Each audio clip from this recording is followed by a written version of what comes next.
Hello दोस्तों, स्वागत है आपका मेरे सदाबहार यूट्यूब चैनल में। आज मैं आपको कचनार के प्लांट लगाकर दिखाऊंगी किस तरीके से ज़मीन में पड़े हुए बीजों को हमने सभी में इसमें डाल दिया है। कुछ बीज टूट गए हैं और कुछ बीज साबुत हैं। इस तरीके से जब हम बहुत सारे बीजों को लगाते हैं तो सारे ही बीज सक्सेस नहीं होते हैं, कुछ मर जाते हैं और कुछ प्लांट्स निकल आते हैं। तो आप बहुत सारे बीज लगा दीजिए। अप्रैल के महीने में आपको कचनार के पेड़ में बहुत सारी फलियां दिख जाएगी। आप उन्हें तोड़ लाइए, कुछ आप स्टोर करके रखिए और कुछ इस तरीके से अप्रैल में लगा लीजिए। अगर अप्रैल में ये सक्सेस नहीं होते हैं तो जुलाई में तो आप इन्हें बहुत ही आसानी से लगा सकते हैं। आप इसे जहाँ भी मिट्टी में पटकेंगे ये बहुत ही आसानी से निकल आएंगे। लेकिन अभी मई जून की गर्मी पड़ेगी, इसलिए मैंने इन्हें गमलों में लगा रखा है। आप देख सकते हैं कचनार के प्लांट्स कितने खूबसूरत होते हैं। ये काफ़ी बड़े होते हैं, इसलिए हमें इसे गमले में नहीं लगाना चाहिए। इसे कहीं मकान की थोड़ी सी दूरी से हमें लगाना चाहिए। ये काफ़ी घना और काफ़ी लंबा होता है। इस पेड़ का साइज़ बहुत बड़ा होता है, इसलिए हमें इसे थोड़ा सा अपने मकान या बालकनी से दूरी पे लगाना चाहिए। पहले मुझे नहीं पता था कि इतना बड़ा प्लांट होता है। मैंने आसपास ही इसके प्लांट्स को लगा दिया था। इनमें से एक प्लांट काफ़ी बड़ा हो गया है। ये दोनों मैंने साथ ही लगाए थे, लेकिन इस वाले प्लांट की ग्रोथ इतनी नहीं हुई है और मेरे घर में बंदर आते हैं तो उसने कई बार इस प्लांट को तोड़ भी दिया।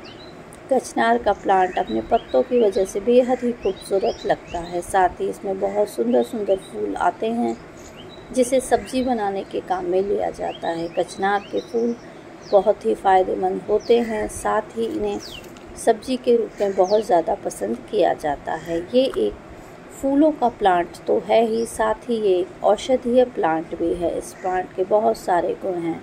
हमारे घर में बहुत सारे औषधीय प्लांट लगे होते हैं, हमें उसकी जानकारी होती है, लेकिन हमें इस तरीके से बिना वैद्य के इसका सेवन नहीं करना चाहिए, क्योंकि ये फ़ायदेमंद तो होते हैं लेकिन हमें इनकी कितनी क्वांटिटी लेनी है ये पता नहीं रहता है। और हम हर प्लांट के पत्ते या जड़ों का इस्तेमाल करते हैं तो हो सकता है वो हमें नुकसान भी करे। इसलिए आप जब भी इस तरीके के घर में लगे हुए औषधीय प्लांट का सेवन करें तो पहले पता कर लें कि इसकी मात्रा हमें कितनी लेनी चाहिए।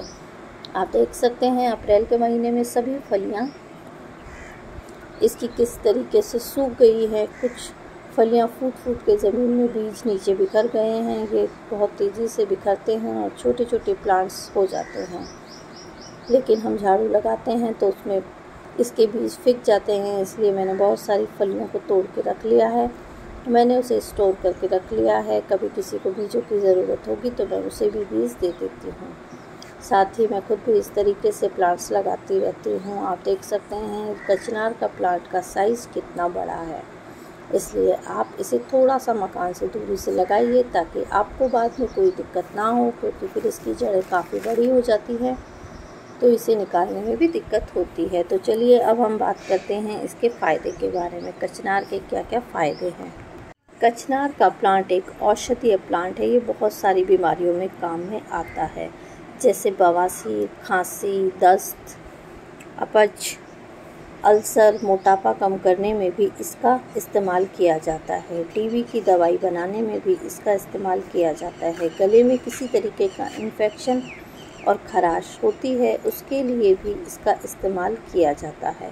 इसकी तासीर को ठंडा माना जाता है, इसलिए ये एक बहुत ही उपयोगी और गुणों से भरा हुआ प्लांट है। आप देख सकते हैं इसकी फलियां खुद ही किस तरीके से झड़ के गिर रही है। कचनार एक भारतीय पौधा है जो दक्षिण पूर्वी एशियाई देशों जैसे श्रीलंका, थाईलैंड आदि में पाया जाता है। यह आपको बहुत ही आसानी से सड़कों पे लगा हुआ या गार्डन में लगा हुआ दिख जाएगा। ये बहुत ही शानदार प्लांट है। इसकी छाल को भी काम में लिया जाता है।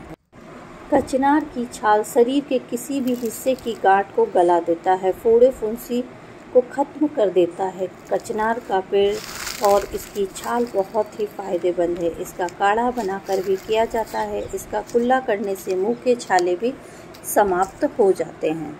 आप चाहें तो इसकी छाल को स्टोर करके सुखा के इसका चूर्ण भी बनाकर खा सकते हैं। 5 से 10 ग्राम चूर्ण को पानी में दूध के साथ सेवन करें। अगर आपके घर में जगह नहीं है तो आप इसे गेट के बाहर भी लगा सकते हैं। ये एक औषधीय प्लांट है। हर घर में एक प्लांट तो होना ही चाहिए। आप देख सकते हैं इसकी पत्तियाँ जो पुरानी है वो धीरे धीरे करके झड़ जाएगी और नई नई पत्तियां आती रहेगी। जुलाई के महीने में मैं आपको दिखाऊंगी ये कितना सुंदर लगता है और किस तरीके से फूलों से भर जाता है। तो आप मेरी वीडियो